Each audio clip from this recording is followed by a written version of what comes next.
Hello, कैसे हैं आप लोग। आज हम पढ़ने वाले हैं कंजंक्शंस के बारे में। कंजंक्शंस भी हमारा पार्ट्स ऑफ स्पीच होता है। हम अपनी कुछ पार्ट्स ऑफ स्पीच के बारे में डिटेल में पढ़ चुके हैं। आज हम पढ़ने वाले हैं कंजंक्शंस के बारे में। अगर आपने मेरे वो वीडियोस नहीं देखे हैं तो आपने प्लीज़ चेकआउट कर लीजिएगा इंग्लिश ग्रामर के प्लेलिस्ट में। तो आइए देखते हैं दोस्तों इसके बारे में आगे। Conjunction is a word that joins parts of a sentence, phrases or other words together. Conjunctions are used as single words or in pairs. तो ये इसकी definition हो गई। देखिए conjunction क्या होता है। conjunct, इसके वर्ड से ही पता चल रहा है कि इसकी मीनिंग क्या है। conjunct का मतलब होता है जोड़ना, ज्वाइन करना, ठीक है ना। तो ये ऐसे वर्ड्स होते हैं, कंजंक्शन ऐसे वर्ड्स होते हैं जो दो सेंटेंसेस को या कोई भी और भी सेंटेंसेस हो, मतलब एक से ज़्यादा सेंटेंसेस को ये कनेक्ट करते हैं, फ्रेजेस को कनेक्ट करते हैं, जोड़ते हैं। कोई वर्ड्स लिखे हैं, किसी के नाम लिखे हैं, इस तरह के अलग अलग चीज़ें उनको जोड़ते हैं ये। तो ये जो होते हैं कनेक्टिंग वर्ड्स होते हैं। इनके कुछ एग्जाम्पल्स देख लेते हैं। And, but, or are used by themselves, various, neither, nor, either or are conjunction pairs, ठीक है ना। तो देखिए कुछ जो होते हैं ना कंजंक्शन, वो तो सिंपल कंजंक्शंस होते हैं, एंड, बट, और इस तरह से। बट जो कुछ कंजंक्शंस हमारे ऐसे होते हैं जो पेयर्स में यूज़ होते हैं। इसके बारे में हम आगे में डिटेल में पढ़ेंगे। अलग अलग कैटेगरीज में क्लासिफाई किया हुआ है। अभी हम सिर्फ कंजंक्शन की डेफिनेशंस के एग्जाम्पल को एक सिंपल वे में समझने की कोशिश करते हैं। अब first example is, do you prefer pizza और सैलड। मतलब किसी ने कहा तुम पिज़्ज़ा लेना पसंद करोगे या सैलड लेना। तो पिज़्ज़ा और सैलड दो अलग अलग वर्ड्स हैं, है ना। बट यहाँ पे और आ गया है, तो और ने क्या किया, इन दोनों को कनेक्ट कर दिया है। मतलब हैं तो ये दोनों अलग अलग वर्ड, बट ये कनेक्ट हो गए हैं और से। डू यू प्रिफर पिज़्ज़ा और सैलड, ये सुनने में क्या लग रहा है कि ये एक चीज़ है, एक सेंटेंस, ठीक है ना। I run and play every day. देखिए वो रन भी करता है और वो प्ले भी करता है, ठीक है। ये दोनों अलग अलग बातें हैं, बट दोनों को कनेक्ट किससे हो गया, एंड से। तो एंड यहाँ पे कनेक्टिंग वर्ड यूज हुआ, which is our conjunction. Okay, now let's move to the types of conjunctions. I hope आप लोगों को समझ में आ रहा होगा। अगर आप लोगों को मेरा वीडियो समझ में आ रहा है तो प्लीज़ आप लोग लाइक एंड सब्सक्राइब कर दीजिएगा। आइए आगे देख लेते हैं। Types of conjunctions. Coordinating conjunctions. Coordinating conjunctions क्या होते हैं, इसकी डेफिनेशन देख लेते हैं। Are single words that join similar words or phrases और एलिमेंट्स। ये एक सिंगल वर्ड होते हैं जो सिमिलर वर्ड्स या फ्रेजेस को कनेक्ट करते हैं या एलिमेंट्स को, ठीक है ना। आगे डिटेल में इन सारे टाइप्स के बारे में हम एक एक करके पढ़ेंगे और इनके एग्जाम्पल्स भी देखेंगे। Okay, now let's move to our second one. दोस्तों मेरे घर के पास एक रोड है, वहाँ से आवाज़ आ रही है, तो प्लीज़ आप लोग उसको अवॉइड करिएगा।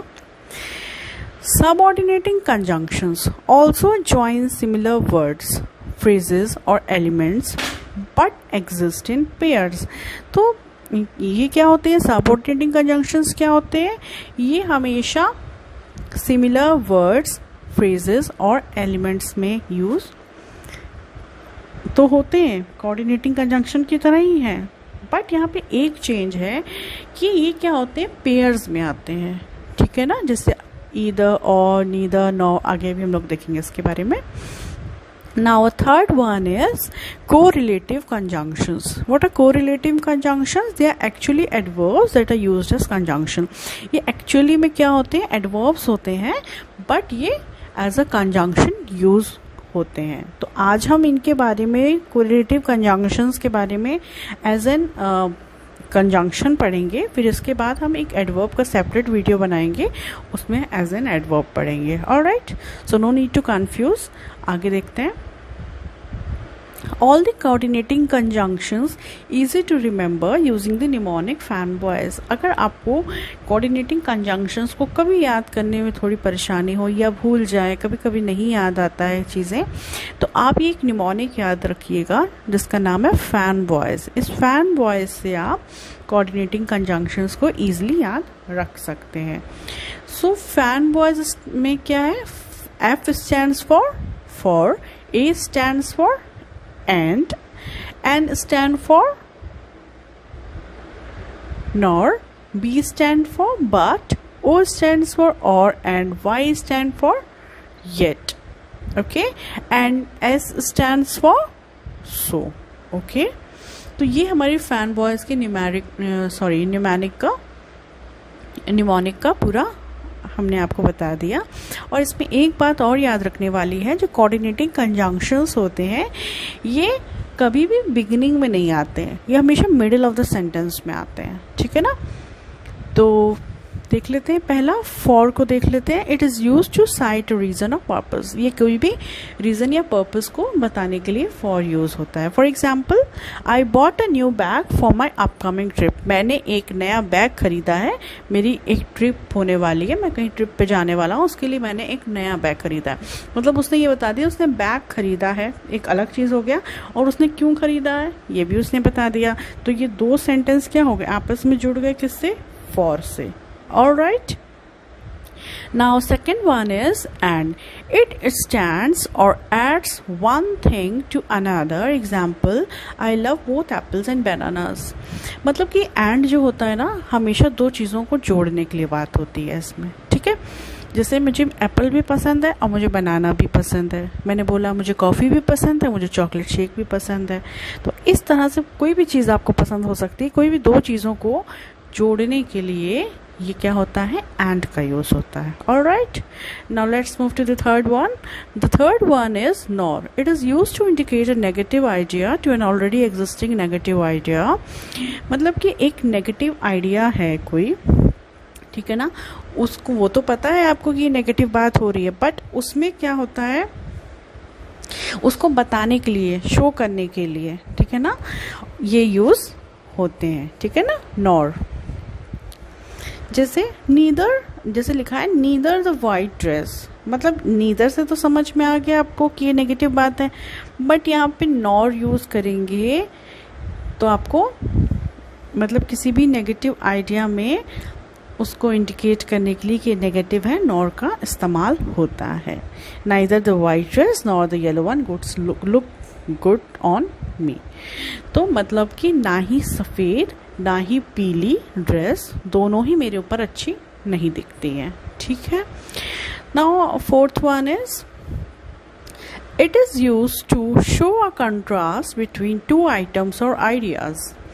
ये क्या शो करता है, बट क्या शो करता है, दो आइटम्स या दो आइडियाज़ के बीच में कंट्रास्ट शो करता है। For example, I wanted to go for a hike, but I have to go to work today. ठीक है ना, वो हाइक पे जाना चाहता था, बट वो क्या हुआ, उसको काम पे जाना पड़ा। ठीक है ना, तो ये बट किस में यूज़ होता है, मतलब वो करना कुछ और चाहता था मगर उसे करना कुछ और पड़ा। इस तरह की चीज़ें में जब यूज़ सेंटेंसेस आते हैं तो उसमें किसका इस्तेमाल होता है, बट का यूज़ होता है। And this is our coordinating conjunction. Okay, and always remember the mnemonic fan boys. All right, now let's move to the fifth one. Fifth one is or. It is used to present an alternative to an already present positive idea. ये हमेशा किसके लिए use होता है, हमेशा कोई भी positive idea है या पॉजिटिव बात है, कुछ भी पॉजिटिवनेस है तो और का इस्तेमाल होता है। Suppose I said would you like T और कॉफ़ी, मैंने कहा कि तुम टी लेना पसंद करोगे या कॉफ़ी लेना पसंद करोगे। ठीक है ना, तो टी लेना पसंद करोगे एक अलग बात हो गई, और कॉफ़ी लेना पसंद करोगे अलग अलग बात हो गई। ठीक है ना, तो दोनों को टी और कॉफ़ी को किससे कनेक्ट हो गया, और से। ठीक है ना, यहाँ पे कोई भी नेगेटिविटी नहीं थी तो यहाँ पे और का इस्तेमाल हुआ है। Now the sixth one is it is used to introduce an idea that adds something to a previous idea and is usually contrasting with it. Example 1. I practice daily, yet I couldn't put a good show yesterday. मतलब इस तरह yet में क्या है, मतलब उसने कोशिश की, उसने काम किया, मगर फिर भी वो ऐसा नहीं कर पाया, फिर भी अच्छा नहीं कर पाया। कहने का मतलब है इस एग्जाम्पल में वो प्रैक्टिस तो रोज़ करता था, मगर जो शो हुआ उसमें वो इतना अच्छा पुटअप नहीं कर पाया। मतलब जिस हिसाब से उसकी प्रैक्टिस की थी उस हिसाब से पुटअप नहीं कर पाया। सपोज़ आपने कहा कि मैंने बहुत पढ़ाई की पर फिर भी मेरे एग्ज़ाम में मार्क्स अच्छे नहीं आए, ठीक है ना। तो इस तरह के जब सेंटेंसेस होते हैं तो उसमें येट यूज़ होता है, ठीक है ना। It is use to introduce an idea that add something to previous idea, ठीक है ना। अब हमारे सबऑर्डिनेटिंग कंजंक्शंस के बारे में हम अपने नेक्स्ट वीडियो में पढ़ेंगे।